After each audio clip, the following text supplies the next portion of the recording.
Hello everyone and welcome to our first ever lesson in abnormal psychology. So before I start the lesson, I just want to welcome everyone. Welcome third years to your major second board exam subject under me. And of course, I would like to introduce myself. My name is Miss Nisin Agotaya, but my real name is Erla Grace Agotaya. And with me today and will be assisting you in teaching this course is my VTuber avatar. So she will be the one to be placed here instead of my face. So you will just meet me every once or twice a week. So in our lesson, she will be the one in place of my real face. In today's lesson, we will talk about Module 1, Part 1, which is about the definitions of normality. So I divided this lesson into two parts. So the first part is, of course, we will put a scope or define what is normal from what is not. And the second part of our lesson will be about what is the history of psychopathology with regards to abnormal psych. So let's now start our lesson. So first, we need to define some terms, right? So first term is abnormal psychology. So what is that? Abnormal psychology is the division of psychology that studies people who are abnormal or atypical compared to the members of a given society. So this is the definition by MacLeod in 2018.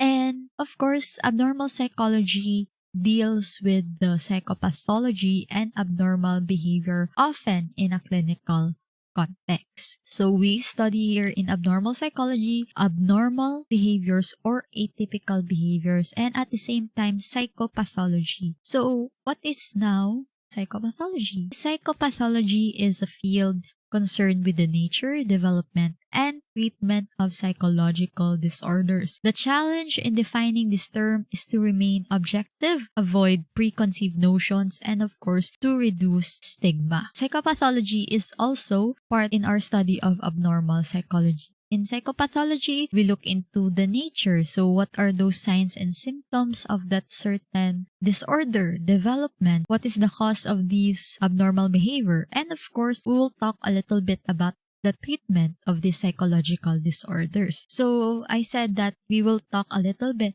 about the treatment. It's because that treatment part of abnormal psychology is discussed in depth in your masteral. Next term is, of course, stigma. What is that? So stigma is destructive beliefs and attitudes held by society that are ascribed to groups considered different in some manner. So example of those groups that are considered different are people with psychological disorders. So in our country, of course, we can't help, but there is still stigma around mental health disorders or psychological disorders. And even though there is a law about mental health, I think the reality is that it's still not being fully implemented. And of course, thus our job as psychologists and future psychometrician are to, of course, inform the people about mental health and psychological disorders to be able to reduce that stigma. So label. Label is applied to a group of people that distinguishes them from others. This linked to deviant or undesirable attributes by society. So example is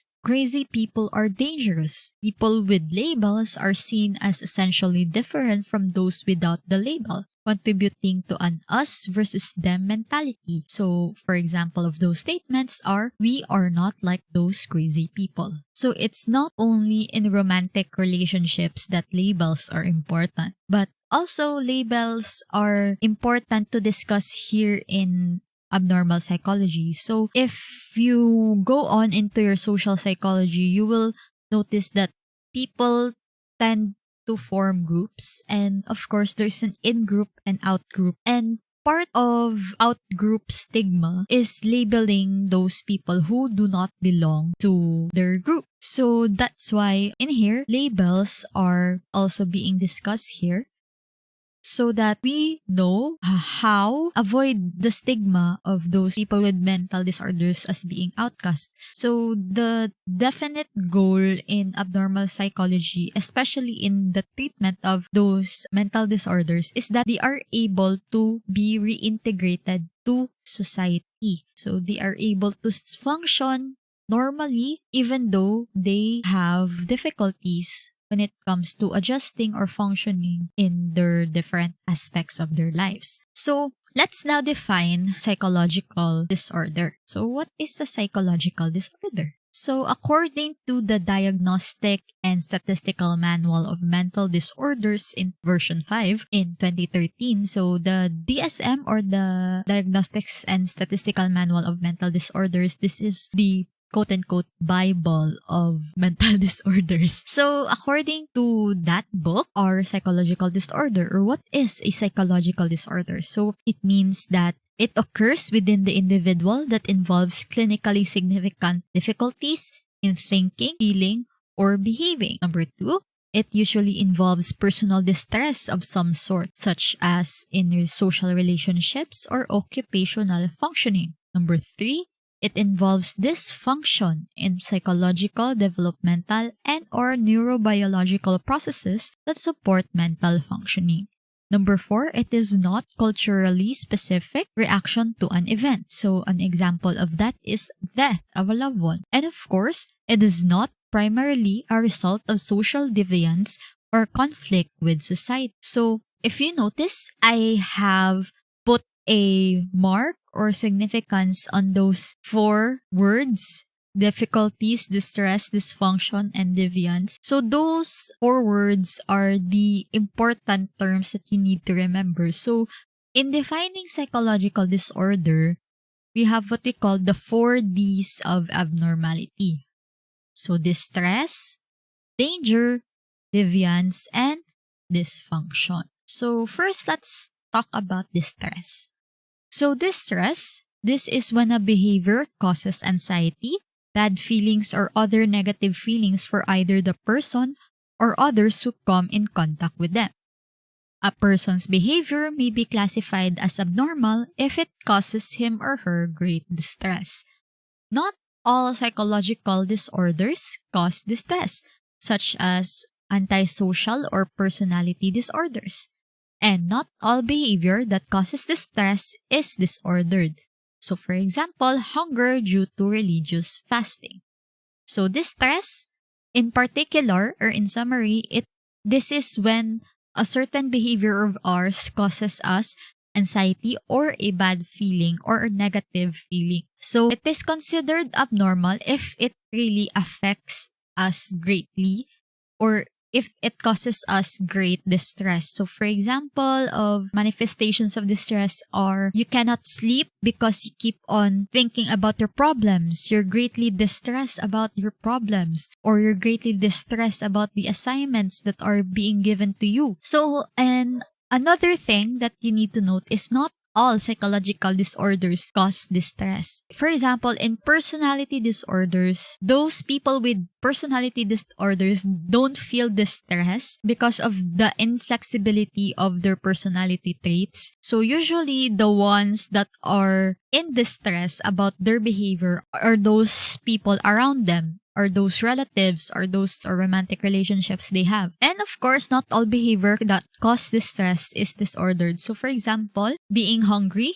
because of fasting, so that is not considered a disorder because being distressed because you're hungry is a natural phenomenon. So next, danger. So danger is of course very self-explanatory, but danger are behaviors that are detrimental to the person or people around them. So examples of danger are not only doing crimes. So like for example, you threaten to murder a person or you threaten to hurt them. Not only threaten but actually do it, but also self-harm.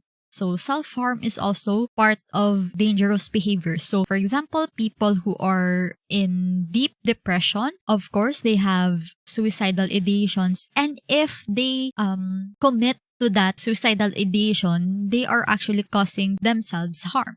So that's also a dangerous behavior.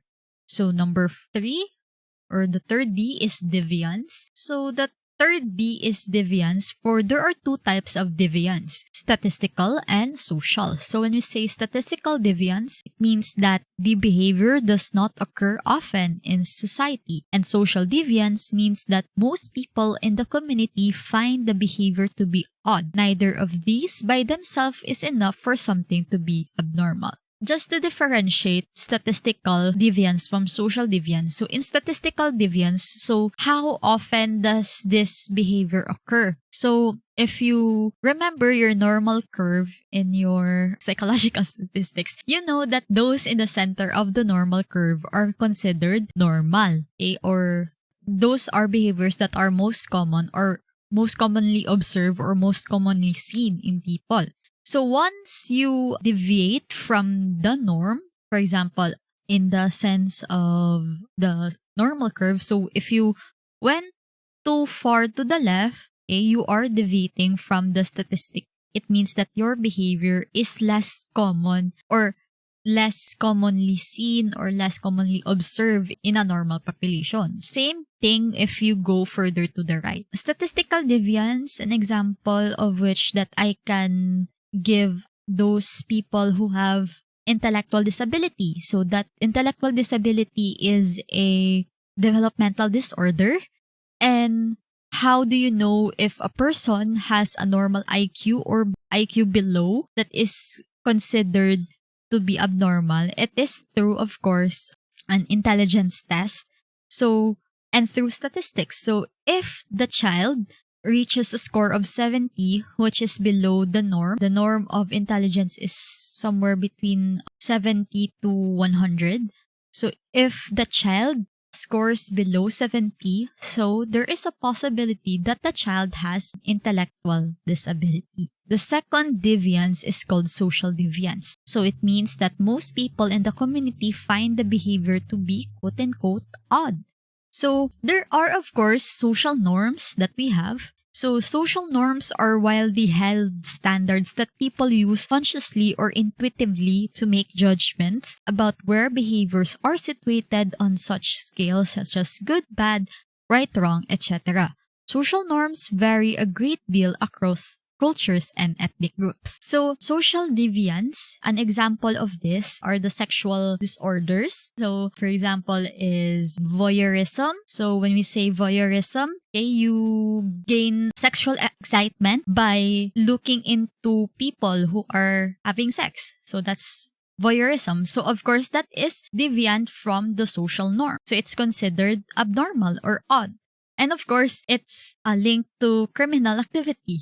So that we may consider a abnormal behavior. So the last D is of course dysfunction. So a person has a significant impairment in life areas such as work, home, interpersonal, or social life is impaired. A person can deal with a lot of danger and deviance, but once they become dysfunctional, they often see others and can see that they need outside help. It occurs when an internal mechanism is unable to perform its nature or natural function. Developmental, psychological, and biological dysfunctions are all interrelated. So, a clear example disorder that clearly affects the normal functioning of your life is of course depression and other mood disorders such as bipolar. For example, in depression, one of the symptoms there is a significant impairment in your life. So for example is you cannot adjust well or you cannot function regularly or normally when you do your online classes. So I know last year, the SEM was very hectic, very stressful. And of course, I recognize that some people, some students, some faculty even have experienced depression because of the stress in life. So they are unable to function normally during their work or during their school. So that's also one of the D's of abnormality. Okay, so not only your work life or occupational life or school life, but also there is an impairment in your relationship. So for example, in depression, you isolate yourself. So before, you often enjoyed the company of others, but once you had your depressive episodes, you isolated, so mean you do not enjoy going out now with your friends or even communicating with them. You feel alone. So that is also a dysfunction. So just remember that the 4 Ds of abnormality is distress, danger, deviance, and dysfunction. So next. So, what are the mental health professions that are in charge of dealing with mental health disorders or psychological disorders?